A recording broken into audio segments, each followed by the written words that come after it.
बाएज न तुम पियो न किसी को पिला सको, क्या बात है तुम्हारे शराबे तबूर में। इसका शाब्दिक अर्थ अगर हम लोग निकालें तो इसका शाब्दिक अर्थ होता है कि ना तो आप शराब खुद पी रहे हैं, न किसी और को पिला पा रहे हैं, फिर क्यों आप जन्नत की शराब के दावे कर रहे हैं।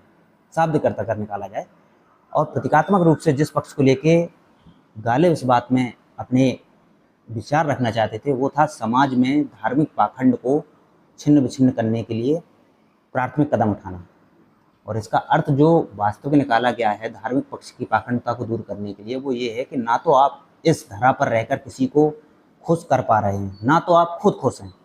धार्मिक पक्षों को इतना जकड़े हुए हैं कि ना तो आप खुद खुश हैं और ना ही किसी और को खुशी दे पा रहे हैं। फिर क्यों ये दावे कर रहे हैं कि आप खुदा के पास जाएंगे या जन्नत में जाएंगे या स्वर्ग में जाएंगे तो वहाँ पे आपको एक अलग से कुछ नई खुशी मिलेगी। वो चाहते हैं कि इसी जहान में रहकर आप ज़्यादा से ज़्यादा लोगों को खुशी दें, जिससे उनका जीवन बेहतर हो और आप खुद भी खुश रह पाएँ। हम लोग जिस तरीके से जानते हैं मज़हब को, मज़हब आज तक के डेट में कुछ पक्षों को अगर छोड़ दें तो केवल शोषण का कारण रहा है। ऋग्वैदिक काल से ले लें, ऋग्वैदिक काल तो छोड़िए आप, उससे पहले से भी ले लें, अगर सिंधु घाटी सभ्यता से भी लें तो भी पता चलता है कि शोषण का मुख्य कारण रहा है धर्म। ऋग्वैदिक काल ने ही, ऋग्वैदिक काल के बाद वैदिक काल में जिसके वजह से बुद्ध धर्म बना, जिसके वजह से जैन धर्म बना, जिसके विरोध में इन दोनों लोगों ने नए नए आंदोलन चलाए। इसके बाद जब हम आगे बढ़े तो हम लोगों ने देखा है कि मनुवाद आया, उसने भी कई तरीके के धार्मिक शोषण स्त्रीवाद को लेकर किए, स्त्रियों को धर्म के नाम पे ही दबाया गया।